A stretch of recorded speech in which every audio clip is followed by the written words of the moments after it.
Hi friends, welcome to my YouTube channel. మొదటిసారిగా నా ఛానల్ని విజిట్ చేసినట్లయితే ఖచ్చితంగా ఈ వీడియోని లైక్ చేసి మీ ఫ్రెండ్స్ అండ్ ఫ్యామిలీకి షేర్ చేయండి. అలాగే మన ఛానల్ని మాత్రం తప్పకుండా సబ్స్క్రైబ్ చేసుకోండి. పక్కనే ఉన్న గంట సింబల్ని అయితే యాక్టివేట్ చేసుకోండి మరిన్ని latest and genuine job informations కోసం. సో ఈరోజు టాపిక్లోకి వెళ్తే Indian institute of technology Kanpur నుంచి అయితే ఒక జాబ్ నోటిఫికేషన్ అయితే రిలీజ్ చేశారు. సో దీంట్లో ఉన్నటువంటి జాబ్ డీటెయిల్స్ అయితే చెక్ చేద్దాం ఇప్పుడు మనం.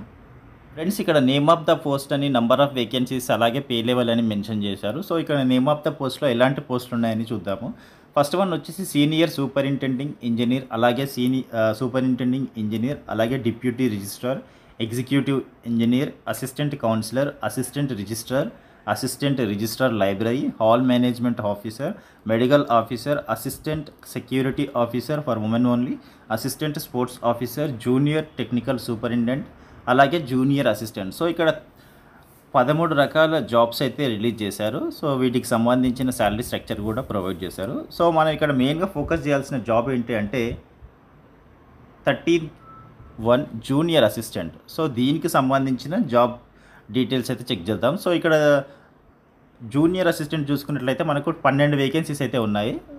సో పే లెవెల్ వచ్చేసి 21,700 నుంచి 69,100 అయితే పే లెవెల్ ఉంది. సో అన్ని ఎలవెన్స్లు కలుపుకొని మనకైతే 40,000 ప్లస్ అయితే శాలరీ అనేది వస్తుంది ఖచ్చితంగా. సో 40,000 శాలరీ అనేది వస్తుంది.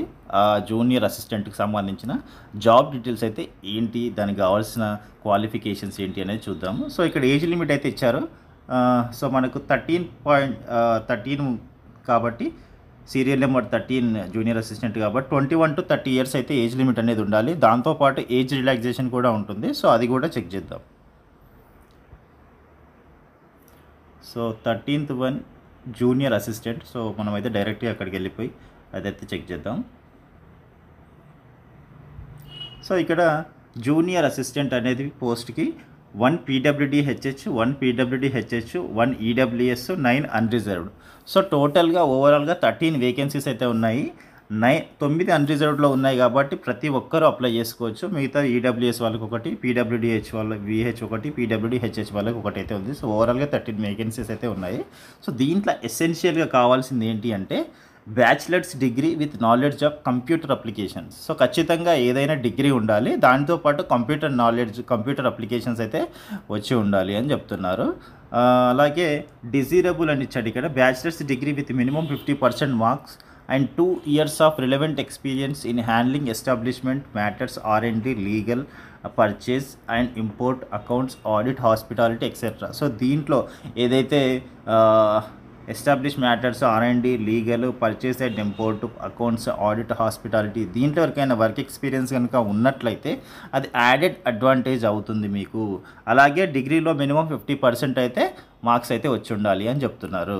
సో జాబ్ రెస్పాన్సిబిలిటీ చూసుకున్నట్లయితే మీకు ఇక్కడ secretarial practices with computer applications, diary and dispatch work of incoming and outgoing mail to handle the estate management, purchase and import, accounts and audit, hospitality, academic, recruitment, legal, R&D and establishment matters. So మీకు ఇక్కడ చూసినట్లయితే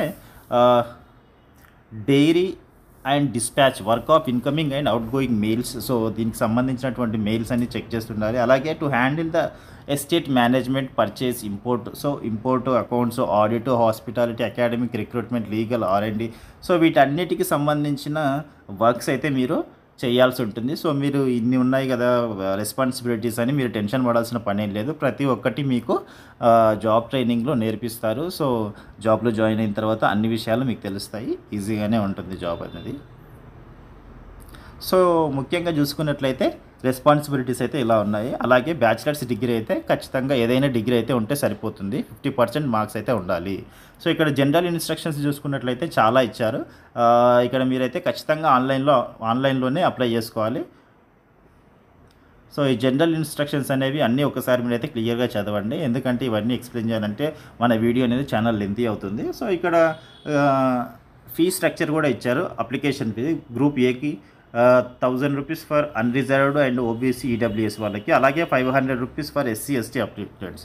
ఇది group A పోస్ట్లకి. మనకు కావాల్సింది group B, group C. So group సిలో మనకు junior assistant ఉంది కాబట్టి 700 రూపీస్ అయితే అన్రిజర్వ్డ్ వాళ్ళకి, ఈడబ్ల్యూఎస్ వాళ్ళకి, ఓబీసీ వాళ్ళకి.